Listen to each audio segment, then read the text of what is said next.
This learning is Le'ili Nishmas Broya Bas Chananya, Maseches Peah, Perek Aleph, Mishnah Vav. Before learning the Mishnah, we just need to point out that the halacha is that a person does not have to give trumas and maasros from Peah, meaning that both the owner and the poor person do not have to give trumas and maasros from the Peah.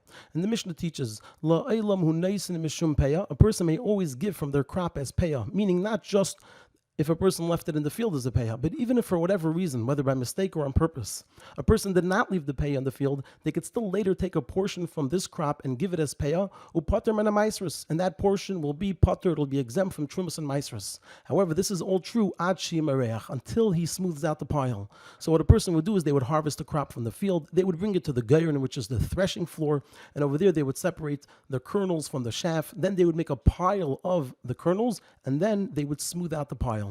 Once a person smoothed out the pile, then the obligation of giving trumas and maasros goes into effect. So if a person gave peah before that point, so the peah is exempt from trumas and maasros. However, if a person did not give peah before that point, and they waited till after they smoothed it out to give peah, so now this crop already became obligated in trumas and maasros, and they have to first give trumas and maasros, and only afterwards because they give it as peah. The Mishnah continues, "V'neisin mishum hefker upater min ha-maasros." A person may also give their produce as hefker, and it'll also be potter exempt from trumas and maasros, because hefker is potter from trumas and maasros. But once again, this is only true ad shimareach if the person made it hefker before they smoothed out the pile. But once a person smoothed out the pile, the obligation of trumas and maasros went into effect, and so they have to first give trumas and maasros, and only afterwards could they make the crop hefker. The Mishnah continues, a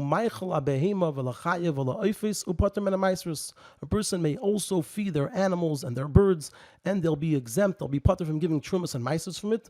Once again, this is ad shimareach if they did it before they smoothed out the pile. But once they smooth out the pile, they have to first give trumas and maasros. And just to point out, midrabanan, a person can only feed their animals and birds from their produce. However, a person themselves cannot eat in a permanent and set way from the produce even before this point. The Mishnah continues, a person may also take the kernels from the threshing floor and plant them for their next crop, and they're again putter, they're exempt from trumas and maasros. But this is all ad shimerech until they smooth out the pile. But once they smooth out the pile, they have to first give trumas and maasros before planting the kernels for the next harvest. And this is divrei Rabbi Kiva, this is only the opinion of Rabbi Kiva. However, others argue and say, midrabanan, this is forbidden.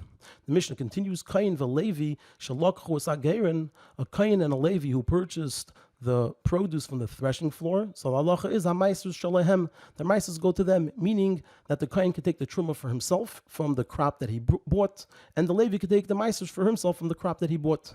And again, this is all true ad shimerech if it was done before it was piled and the pile was smoothed. However, once the pile was smoothed, the trumas and maasros have to be given to a different kohen and Levi. And the Mishnah concludes, ha-makdish upay, the one who makes their crop hektish, and then they redeem it, chayiv b'maasros, they are obligated, they're chayiv to give the trumas and maasros, ad sheyimareach hagizber, unless while it was in the possession of hektish, which hektish is potter from giving trumas and maasros, unless in the possession of hektish, that's when the pile was smoothed out. If when they made it hektish, there was no pile there, it was smoothed out. And then the hektish made a pile and smoothed it out.